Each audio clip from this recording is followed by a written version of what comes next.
पाहत रहा फक्त धर्मवीर न्यूज, आपलं गाव आपली बातमी। आता माघार नाहीच म्हणत भाजपा सरचिटणीस म्हणून वनखंडे विधानसभा निवडणुकीच्या रिंगणात। नुकत्याच आपल्या लोकसभा निवडणूक झालेल्या आहेत आणि आता विधानसभेचं वारं वाहू लागलेलं आहे।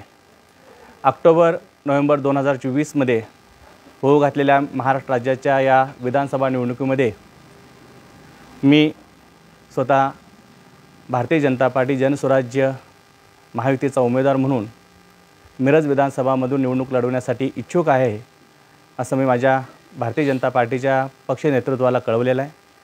त्याचबरोबर माझे सहकारी पक्ष असणारे आमच्या भारतीय जनता पार्टीचे जनस्वराज्य पक्षाचे नेते माननीय विनयजी कोरे सावकार असतील, समित कदम असतील, देवेंद्र फडणवीस आणि माननीय बावनकुळे साहेब, चंद्रकांतदादा पाटील या नेत्यांना भेटून माझी उमेदवारी मी मागितलेली आहे आणि मला विश्वास आहे मी भारतीय जनता पार्टीचा 2000 सालापासूनचा सक्रिय कार्यकर्ता आणि पदाधिकारी म्हणून काम करतोय। भारतीय जनता पार्टीची मिरज जतची विधानसभा असेल 2004ची, 2009, 14, 19ची विधानसभा असेल, लोकसभा असेल, या तिन्ही विधानसभेचा आणि लोकसभेचा मी मिरज विधानसभा क्षेत्राचा प्रचार प्रमुख म्हणून निष्ठेनं प्रामाणिकपणे काम करून तिन्ही वेळेला या मिरज विधानसभेमधून खासदारकीने आमदारकीला यश मिळवून देण्यामध्ये माझा नक्कीच सिंहाचा म्हणण्यापेक्षा माझा खारीचा वाटा आहे।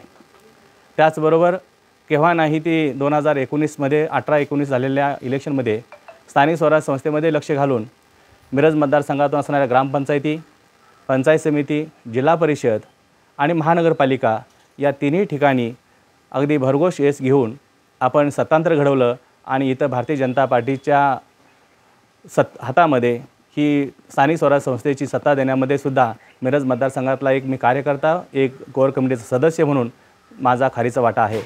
या कामाचा विचार करता भारतीय जनता पार्टी आणि महायुतीतले घटक पक्ष यावर्षी मला नक्कीच ही विधानसभा निवडणूक लढवण्यासाठी संधी मिळेल, उमेदवार म्हणून मला संधी मिळेल अशी आशा आहे। मी या निमित्तानं अगदी एक सांगू इच्छितो आहे की बऱ्याच वेळेला काहीतरी माझे पक्षातले असू दे किंवा विरोधातले लोक सर निवडणूक लढवणार नाहीत, कोणतरी सांगितलं तर सर माघार घेतील, हे 2024च्या इलेक्शनमध्ये अजिबात माघार घेणार नाहीत। 2024ची सर निवडणूक लढवणार आहेत आणि मला पक्ष नेतृत्व न्याय देईल असं नक्की विश्वास वाटतो आहे। त्यामुळे माझ्या कार्यकर्त्यांना आणि माझ्या नेत्यांना ज्यांनी विश्वास ठेवला आहे सरांच्याबरोबर राहण्याचा, त्यांना मी नक्की सांगेन की तुमच्या माध्यमातून 2024चा वनखंडे सर उमेदवार हा नक्की असेल। मिरज वृत्त सविस्तर वृत्त असे की भाजपा सरचिटणीस मोहन वनखंडे यांनी भाजपा, राष्ट्रवादी, अजितदादा पवार, शिवसेना, शिंदे गट व जनस्वराज्य महायुती पक्षाच्या वतीने मिरज विधानसभेसाठी उमेदवारी मागितली आहे। गेली 15 वर्ष भारतीय जनता पक्षाशी एकनिष्ठ राहून एक सामान्य कार्यकर्ता ते पदाधिकारी सर्व जबाबदारी पार पाडली आहे। पक्षवाढीसाठी प्रयत्न केल्याने आत्ताची उमेदवारी उपमुख्यमंत्री देवेंद्र फडणवीस व प्रदेशाध्यक्ष बावनकुळे आणि जनस्वराज्य पक्षाचे संस्थापक विनयजी कोरे सावकार यांच्याकडे मागितली असल्याचे सांगितले। माझी उमेदवारी निश्चित असल्याने आता माघार नाहीच अशी स्पष्ट भूमिका मांडत पक्ष नक्कीच मला उमेदवारी देईल असा विश्वास मोहन वनखंडे यांनी यावेळी व्यक्त केला आहे। गेल्या 15 वर्षात सर्वसामान्य जनतेशी असलेला संपर्क, कार्यकर्त्यांची वज्रमूठ आणि पक्षाची ताकद माझ्यासोबत असल्याने मी निवडणूक लढवणार असल्याचे ते म्हणाले। भाजपा कार्यकारिणी सदस्य असल्याने आपण पक्षाकडे मागणी केली असल्याने उपमुख्यमंत्री तथा गृहमंत्री देवेंद्र फडणवीस हे माझ्या उमेदवारीस नक्कीच विचार करतील असा विश्वास मोहन वनखंडे यांनी मिरज येथील पत्रकार परिषदेमध्ये दिला आहे।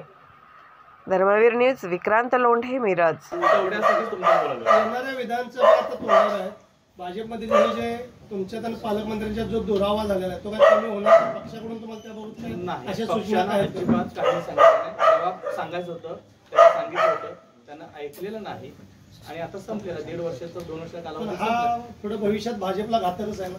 श्रेष्ठी विचार करेल।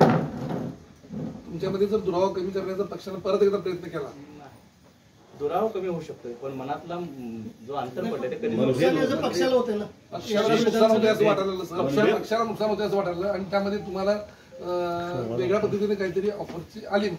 मी कुठलीच ऑफर एक सांगतोय का, मी पक्षासाठी काम करायला तयार, व्यक्तीसाठी काम करू शकत नाही। दुरावा मी पक्षाशीच नाही, माझा दुरावा व्यक्तीशी घेतला मी। पण याचं